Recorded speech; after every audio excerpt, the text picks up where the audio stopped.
Estos 1000 vagones de tren de Nueva York fueron arrojados al mar entre 2001 y 2010. Lejos de causar un desastre ambiental, supuestamente lo salvarían. Nadie podría haber previsto lo que vino después. A principios de la década del 2000, la Autoridad Metropolitana de Transporte, MTA, desmanteló sus 1.300 vagones Redbird del metro.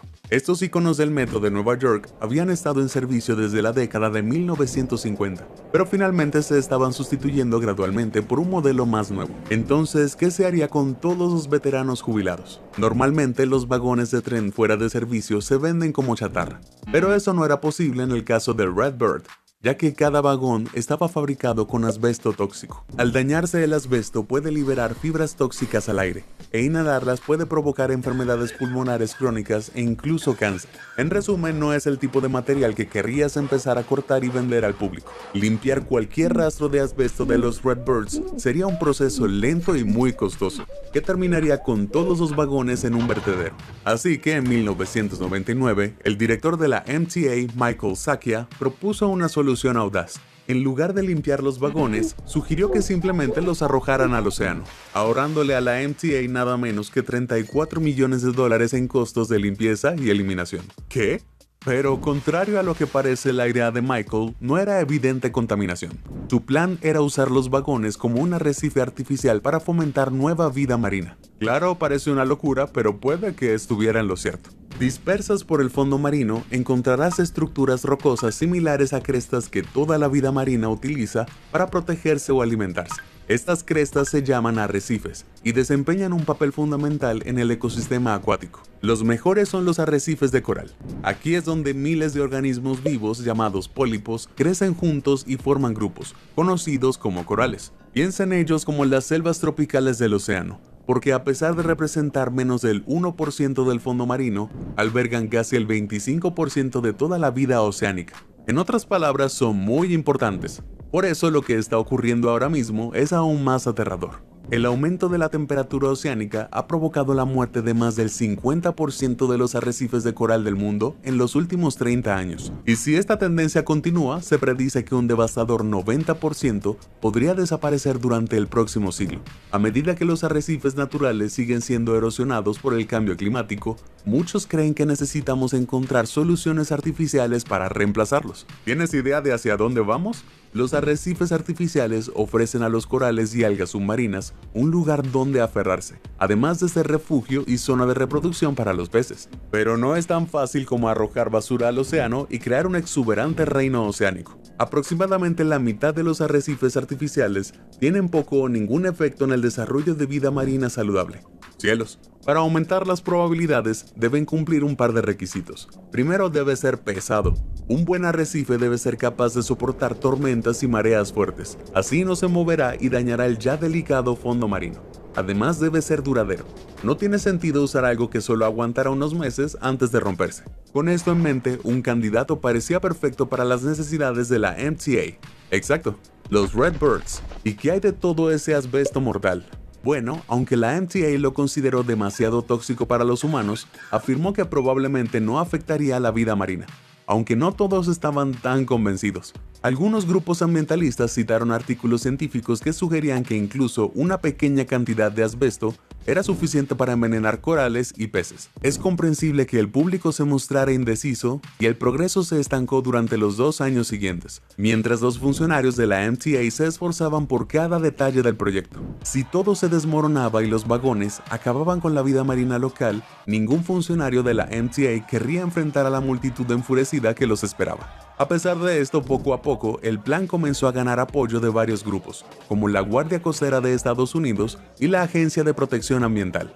Con su ayuda, para 2001 estaba todo listo para llevar adelante el gran plan. Sin embargo, en lugar de las aguas de Nueva York, que el estado no aprobó, los vagones se verterían en partes del océano propiedad de otros estados dispuestos, como New Jersey y Delaware. Primero limpiaron los vagones de grasa tóxica y retiraron los plásticos degradables y otros materiales sueltos, que pudieran contaminar el océano. Después quitaron las puertas y ventanas para que nada obstruyera el acceso. Solo entonces los vagones fueron izados a barcazas y llevados al mar. Pero una vez en el océano, no era tan fácil como elegir un lugar al azar y tirarlos por la borda. Gran parte del lecho marino de New Jersey está compuesto de arena blanda y fangosa. Si le cayera algo pesado encima, como, no sé, un vagón de tren, podría ser tragado como arenas movedizas. Para evitarlo, usaron un sistema llamado mapeo de exclusión. En esencia, era una forma de ayudarlos a evitar zonas de arrecifes peligrosas, considerando factores como la profundidad del agua, la cantidad de peces en la zona y la distancia de otros arrecifes y naufragios. Después de todo, el último lugar donde quieres dejar caer tu brillante arrecife nuevo es justo encima de uno ya existente. Bueno, después de una búsqueda cuidadosa, encontraron algunos lugares perfectos. Solo quedaba dejar volar a esos Redbirds. Durante los siguientes 10 años, la MTA arrojó casi 900 vagones al Océano Atlántico desde New Jersey hasta Delaware, hundiéndose entre 24 y 40 metros hasta el fondo. Los 400 vagones restantes se lanzaron a aguas cercanas a Virginia, Carolina del Sur y Georgia. Desde el árido fondo oceánico, los vagones de tren casi parecen transportados a otro mundo. ¿Pero dio resultado la apuesta? Pues sí, y no pasó mucho tiempo antes de que toda clase de vida marina comenzara a instalarse en su interior. Además de los mejillones azules que se adherían a las paredes y al suelo, los vagones atrajeron a unas 40 especies diferentes de invertebrados, incluyendo camarones, cangrejos y gusanos. Y este nuevo ecosistema apenas estaba comenzando. Cuando las bajas corrientes golpeaban los vagones, se producía algo llamado afloramiento. Esto ocurre cuando el agua fría del fondo del océano choca contra las paredes de los vagones, levantando y dispersando una gran cantidad de nutrientes del fondo arenoso que adoran los peces más pequeños. En apenas unos meses, los vagones se transformaron espectacularmente en un festín para ellos, con nada menos que 400 veces más comida por metro cuadrado dentro y alrededor de ellos que en cualquier otro lugar de la zona. El plan había funcionado mejor de lo que nadie hubiera imaginado, y la comida no era la única razón por la que la vida marina acudía en masa. Los vagones proporcionaban refugio y protección contra los depredadores hambrientos, mientras que los peces más pequeños podían nadar fácilmente dentro por las puertas abiertas. A los grandes les resultaba imposible seguirlas. Además, la estructura lisa de los vagones proporcionaba una base ideal para algas y percebes, que a su vez atraían aún más vida marina que buscaba presas. Un año después de que se lanzaran los primeros vagones, peces más grandes como la lubina negra y el pez ballesta también habían hecho de los vagones su hogar. Y después de ellos, depredadores como los delfines comenzaron a migrar hacia el nuevo arrecife en busca de alimento. 2 años después de que New Jersey recibiera sus primeros vagones, el Departamento de Protección Ambiental descubrió que un promedio de 323 peces usaban cada uno como alimento y refugio. Esto significa que en los 600 vagones hundidos solo en New Jersey, había la asombrosa cifra de 193,000 peces que dependían de estas nuevas estructuras. Y eso sin contar los otros 700 vagones abandonados en otros lugares. 5 años después de hundirse, los vagones habían sido adoptados por completo, con una diversa comunidad de vida marina que entraba y salía según la temporada. ¿Y recuerdan que hablé antes de los corales? Bueno, los vagones no solo ofrecían un santuario para los peces, también tenían un exterior lo suficientemente resistente como para que los corales crecieran. Y vaya que sí crecieron. Tras más de 20 años en el océano, los vagones estaban casi irreconocibles entre tanta vida nueva, y se convirtieron en un espectáculo para los buceadores aventureros que deseaban admirar la mágica vista. Y aunque algunos se habían perdido a causa de los elementos, más del 60% se mantenía. Según todos los informes, el experimento Redbird había sido un éxito rotundo, demostrando que todos los críticos estaban equivocados. Pero espera, me he saltado una parte importante y sorprendente de la historia. La MTA no solo arrojó los Redbirds, sino también a su hermano menor, los Brightliners. Debutando en 1964, solo 2 años luego de los Redbirds, los Brightliners tenían un exterior de acero inoxidable, pero por lo demás eran muy similares. Así que cuando también fueron desmantelados, unos 1000 Brightliners fueron enviados a su tumba acuática. Las expectativas para esos santuarios de plata eran altas, no solo por el éxito inicial de los Redbirds, sino porque los expertos creían que los Brightliners resistirían aún mejor. Sus exteriores de acero inoxidable los harían hipotéticamente mucho más resistentes a la corrosión que el acero al carbono de los Redbirds, hasta el punto de que podrían durar unos respetables 10 años más. Así, pues en abril de 2008, se enviaron alrededor de 1000 de estos vagones cromados para albergar a las criaturas de las profundidades. Salvo donde el Redbird había tenido éxito, el Brightliner fue un completo desastre. Tras solo unos meses en el agua, el metal ya había empezado a desintegrarse. ¿Cómo fue posible? Al parecer debido a 2 descuidos importantes. El primero fue el icónico diseño plateado de los vagones. Sí tenían un exterior de acero inoxidable, pero en realidad era solo una capa de acero inoxidable soldada por puntos a una estructura de acero al carbono. Esto significa que las dos piezas de metal solo estaban soldadas en ciertos puntos, dejando un pequeño espacio entre ellas. Cuando los trenes se hundieron, el agua salada comenzó a filtrarse por este espacio, acelerando la corrosión de las paredes antes de desmoronarse inevitablemente. Otro gran problema fue el aparentemente inofensivo patrón corrugado del tren. Las olas que golpeaban el vagón se engancharon más en estas piezas que en los lisos Redbirds y terminaron tirando del metal y desprendiéndolo, como una banana gigante de metal. Y así, un tren que se suponía que duraría más de 25 años, quedó hecho pedazos en tan solo unos meses. Enfadados y decepcionados, New Jersey canceló un pedido de más de 500 más. ¡Qué gran decepción! Pero no todo salió mal. Aunque los trenes se dañaron mucho más rápido de lo previsto, los escombros aún ofrecían algo de refugio a las criaturas de las profundidades marinas. Dejando a un lado los Brightliners, el proyecto de los vagones de tren se consideró un éxito. Además de fomentar la pesca, muchos buceadores acudieron en masa a verlos, impulsando el turismo y generando un interés especial en la costa de New Jersey, que antes apenas había recibido visitantes. La costa del estado Jardín tiene un fondo arenoso muy plano, un poco como yo después de un día de playa. Esto se debe a que las aguas tropicales suelen ser el entorno adecuado para la formación natural de arrecifes, mientras que las aguas templadas como las de New Jersey son mucho más vacías, y los peces se ven obligados a depender de pequeños afloramientos rocosos. No es precisamente una excursión tentadora para un buceador. Por eso el estado sabía que debía embellecer su costa con arrecifes artificiales. Aunque parezca increíble, proyectos como estos vagones de tren pueden generar cientos de millones de dólares y crear miles de empleos en la industria del buceo, la pesca y el turismo. Por ahora todavía cuentan con sus viejos Redbirds para esto. Pero aunque los Redbirds se han mantenido unidos más tiempo del esperado, eventualmente se desintegrarán y quedarán enterrados en la arena. ¿Qué pasará entonces con todos esos peces y corales que dependen de ellos para alimentarse y protegerse? Bueno, estoy seguro de que hay algunos vagones para reemplazar los más antiguos. En 2024, la Autoridad Metropolitana de Tránsito Rápido de Georgia lanzó 2 vagones de tren recién retirados al Atlántico, y ya hay planes para retirar otros 6 al estilo de un funeral vikingo, aunque esto no es suficiente para reemplazar todos los vagones viejos que hay allí. Y es muy improbable que la MTA presione para que se vuelvan a usar vagones de tren a una escala similar.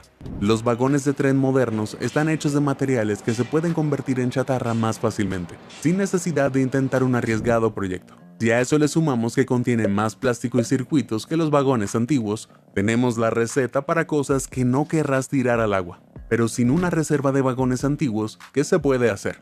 Sea lo que sea, hay que hacerlo rápido.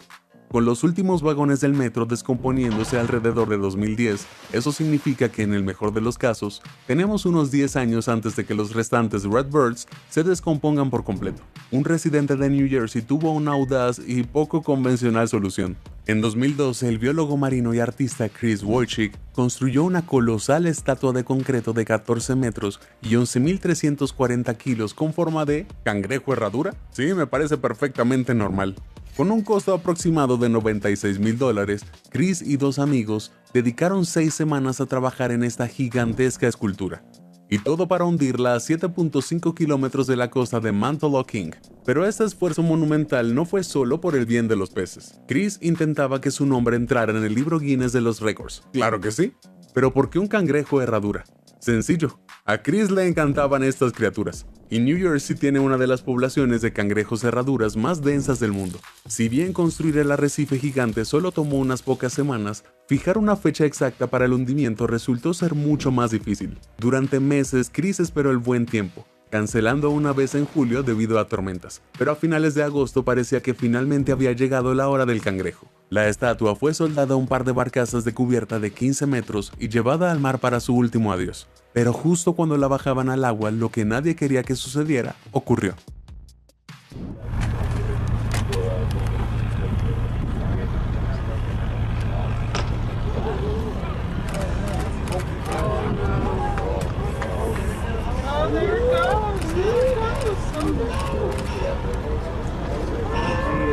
I don't think that was mentioned to you. I don't think so either. La correa que sujetaba la estatua a la barcaza se había roto. El enorme cangrejo resbaló y se precipitó por el agua hasta el fondo, donde se hizo añicos con el impacto. Chris quedó devastado y para colmo, la barcaza vacía siguió su ejemplo, cayendo sobre lo que quedaba y aplastando aún más la estatua.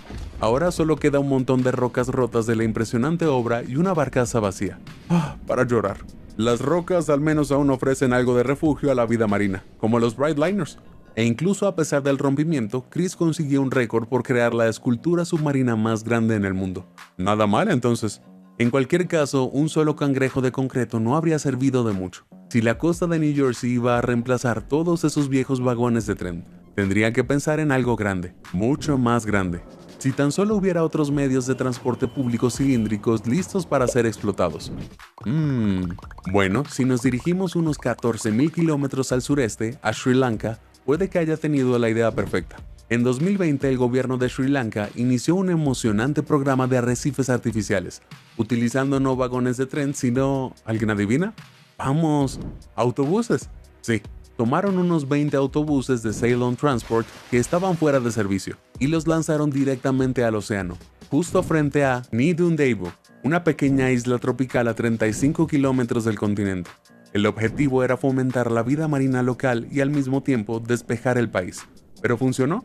Bueno, los primeros resultados parecen indicar que el proyecto fue un éxito. Se atrajeron más peces a la zona, lo que se tradujo en mayores tasas de reproducción y por consiguiente, en mejores rendimientos para los pescadores.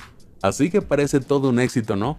Bueno, no exactamente. No todos están tan contentos con estos nuevos arrecifes. Algunos srilankenses recurrieron a redes sociales afirmando con enojo que sería mejor vender los autobuses como chatarra o repararlos y usarlos en escuelas. Lo cual podría ser cierto, pero considerando que han pasado los últimos años pudriéndose en depósitos, eso habría requerido mucho más tiempo y dinero. Y la mayoría de estas opiniones ni siquiera reconocen el impacto positivo que un arrecife artificial puede tener en la vida silvestre y la economía de un país. Aún así, no solo los lugareños tienen problemas. El arrecife ha abierto una caja de Pandora con el país vecino de Sri Lanka, India. Los pescadores de Tamil Nadu se han quejado irónicamente de que en lugar de contribuir a su sustento, los autobuses solo los perjudican. Esto se debe a la pesca de arrastre de fondo, el controversial método de pesca que utilizan. La pesca de arrastre consiste en sujetar una gran red a una embarcación y arrastrarla por el fondo del océano. A primera vista podría parecer una forma muy eficiente de capturar grandes cantidades de peces, pero en realidad es increíblemente dañina. No solo desgarra el fondo marino y daña los preciosos corales, sino que también acaba capturando peces subdesarrollados que se mantienen cerca del fondo por seguridad.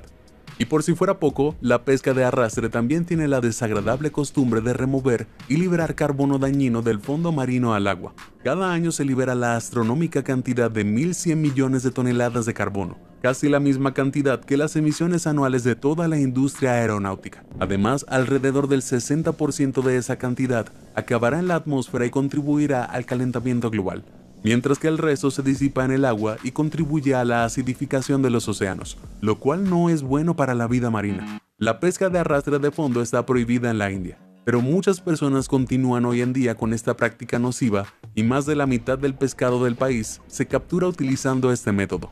Los críticos de los arrecifes artificiales de Sri Lanka apoyan la pesca de arrastre de fondo y argumentan que los autobuses podrían desviarse hacia aguas de la India y dañar sus redes de pesca.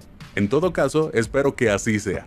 Para New Jersey, los autobuses podrían ser una opción que podría explorar al reemplazar esos viejos vagones de tren, si es que tienen alguno que desechar. Con todos estos proyectos fallidos y controversias, es una sorpresa que algún día se llegue a construir algún arrecife. Es decir, ¿existe algún lugar con un programa de arrecifes realmente exitoso? Pues sí, y para mi sorpresa la respuesta es Florida, famoso por mucho más que cocodrilos y bichos raros. Este estado del sol también alberga la mayor cantidad de arrecifes artificiales del mundo. Más de 4.000 de ellos se han dispersado por la costa de Florida desde la década de 1940. Compuestos principalmente por barcos y barcazas hundidos, y están a punto de completar su mayor proyecto de arrecife hasta la fecha. Me refiero al arrecife artificial más grande de la historia.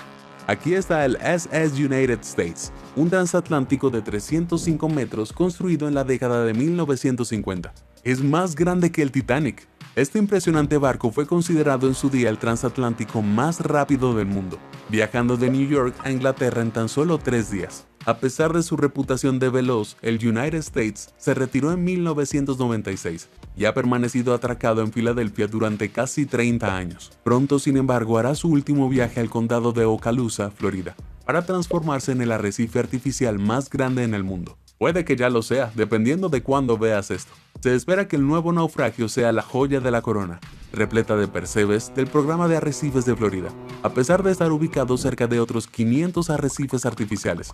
Esperemos que todo salga bien. Aún así es un poco triste ver cómo una enorme pieza de la historia se hunde bajo las olas. Pero al igual que con los Redbirds, convertir algo en un arrecife submarino puede ayudar a que reciba más atención. Basta con mirar lo que se esconde en las profundidades de las Islas Marshall. Sumergido en el atolón de Kwajalein, una laguna de 40 metros rodeada de pequeñas islas, encontrarás una de las mayores colecciones de aviones de la Segunda Guerra Mundial que existen. Y aunque una gran variedad de peces y corales han reclamado este lugar como suyo, no se hundieron con ese propósito. Tampoco fueron cazas enemigos los que los derribaron, sino la Marina de los Estados Unidos. Déjame explicarte. Estados Unidos arrebató con éxito la isla de Kwajalein a Japón en 1944.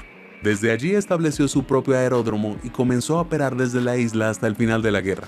Sin embargo, cuando llegó el momento de empacar e irse, aún tenían todos estos aviones. Así que en lugar de la costosa y laboriosa tarea de cargarlos a casa, la Armada decidió optar por lo más fácil: arrojarlos directamente al atolón.